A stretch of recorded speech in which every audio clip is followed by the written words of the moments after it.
শুভ সকাল বন্ধুরা। আমি নিত্যদিন আমার গোপু সোনাদের কীভাবে সকালবেলা সেবা দিই সেই ভিডিওটা আমি তোমাদের করে দেখাচ্ছি। গোপু সোনাদেরকে ঘুম থেকে তুলে নিয়েছি, সেই ভিডিওটা আমি তোমাদের দিতে পারিনি। দেখো, ঘুম থেকে তুলে আমি ওদের একটু আদর করি, তারপর স্নান করাই। স্নানের জলে কিছুটা ফুল আর তুলসী পাতা আমি যোগ করি আর এখন এত গরম, একদম ঠান্ডা শীতল জলে আমি কিন্তু স্নান করাচ্ছি।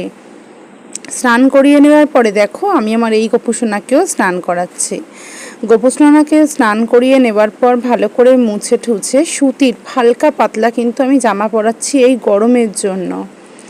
আর দেখো, আমি স্নান করানোর পর জলটা কিন্তু আমি আমার এই ব্যালকনিতে প্রত্যেকটা টবে একটু একটু করে দিয়ে দিই। আমি গোপু সোনার স্নান করার জল নর্দমা কিংবা কোথাও আমি ফেলি না। দেখো, স্নান টান হয়ে গিয়েছে, আমি গোপু সোনাকে সুন্দর করে সুতির হালকা একদম জামা পরিয়ে দিয়েছি এবং একটু সাজিয়েও দিয়েছি। আর এই গরমে আমি গোপু সোনাকে মাথায় পাগড়ি বা মুকুট যাই বলো, আমি কিচ্ছু পরাইনি, গলার হার কানের কিচ্ছু পরাইনি, কিন্তু আমার গোপু সোনা কিন্তু খুব সাজতে ভালোবাসে, জানো তো। এবং এই সারা গরমে আমি এই বোতলটা করে কিন্তু ওদের জন্য একটু জল রাখি এবং এর মধ্যে একটা তুলসী পাতা দিয়ে দিই। তারপর দেখো, চন্দন বেটে নিচ্ছি।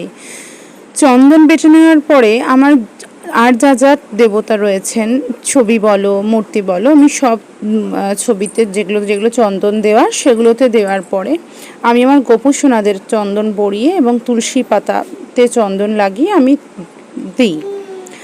এই ভিডিওতে যদি আমি কিছু ভুল করি অবশ্যই তোমরা কিন্তু আমার ভুলটা ধরিয়ে দিও। আর যেহেতু আমি একা ভিডিওটা করছি পুজো করতে করতে, সেই জন্য না আমার সব ভিডিওটা তোমাদেরকে আমি দেখাতে পারছি না, তাই তোমরা একটু ম্যানেজ করে নিও। দেখো, গোপু সোনাকে আমি সুন্দর করে সাজিয়ে চন্দন তুলসী পাতা দিয়ে এবার ফুল দিয়ে সুন্দর করে সাজিয়ে দেব।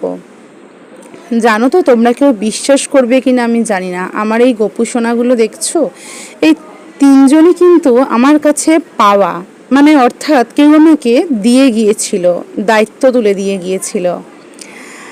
এই গোপু সোনাদের নিয়ে কিছু হিস্ট্রি আমি তোমাদের পরে নিশ্চয়ই বলবো। কেউ কেউ হয়তো বিশ্বাস করবে, কেউ কেউ হয়তো বিশ্বাস করবে না, কিন্তু জানো না, আজকে আমি যে সন্তানের মা হয়েছি সেই মানে সমস্তটা কিন্তু এই গোপু সোনার জন্য।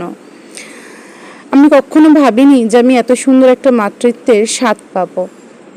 আশা ছেড়ে দিয়েছিলাম, যেখানে ডাক্তার বলেছিল তুমি হয়তো কোনোদিনও মা হতে পারবে না, কিন্তু জানো না, এই গোপু সোনাই আমাকে অনেকটা সাহায্য করেছে। দেখো, আমি সুন্দর করে সাজিয়ে গোপু সোনাদের ভোগ দিয়ে দিয়েছি। ভোগ দেওয়ার পর আমি সকালে কিন্তু গোপু সোনাদের আরতি করি এবং সন্ধেবেলাও আমি যখন সন্ধ্যা দিই আমি কিন্তু আরতি করি। আমি তোমাদের সবটাই ভিডিওতে দেখাতে পারলাম না, আমি নেক্সট ভিডিওতে সব কিছু দেখা